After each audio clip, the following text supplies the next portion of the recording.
Then option B. তুমি করেছো option B, একদম ঠিক।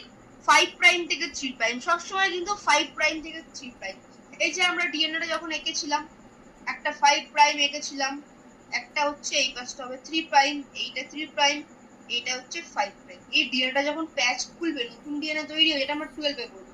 সব সময়ের জন্যই 5 প্রাইম থেকে 3 প্রাইমের দিকে হবে। আর এইটা তাহলে কিরকম হবে, এইটা হচ্ছে উল্টো দিকে হবে। ঠিক আছে, সব সময়ের জন্য এই 5 থেকে 3 দিকে।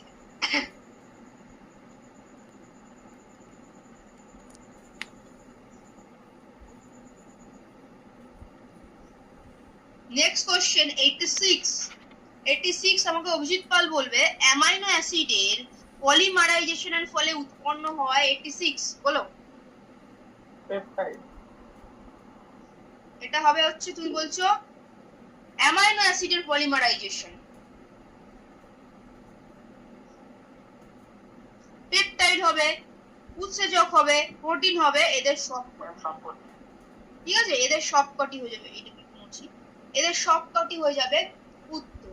ঠিক আছে, অ্যামাইনো অ্যাসিডের যে পলিমারাইজেশন হয় তখন কিন্তু পেপটাইড হয়, প্রোটিন উৎপন্ন হয়, উৎসেচক উৎপন্ন।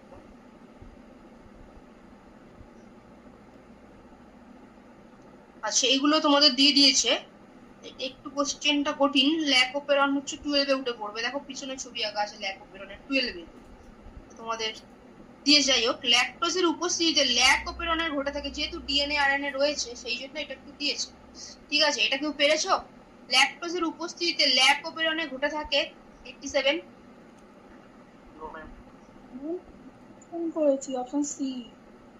না, এটা হচ্ছে উৎসেচকের উৎপত্তি। ল্যাকটোজ যখন দেবে ইকোলিকে, যেই না ল্যাকটোজ মানে দুধের মধ্যে যে ইকোলিকে রাখবে তখন উৎসেচক উৎপন্ন হওয়া তৈরি হয়।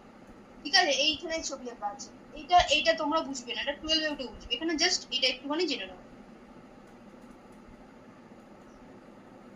আচ্ছা, 88 রেস্ট্রিকশন এন্ডোনিউক্লিয়াসের প্রধান কাজ হলো, এটা আমাকে বলবে হচ্ছে বৃষ্টি, বলো 88 বলো। ম্যাম এটা করতে পারিনি। এটা হচ্ছে ডিএনএ এর খন্ডিভবন। আচ্ছা, নেক্সট কোশ্চেন অভিজিৎ পাল বলো স্ফুটাঙ্কারের তাপমাত্রার উৎসেচক, মানে যদি তাপ দাও, উৎসেচককে যদি তাপ দাও কি হবে?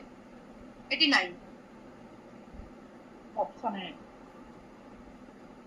নষ্ট হয়ে যাবে। আচ্ছা, বাকিরা?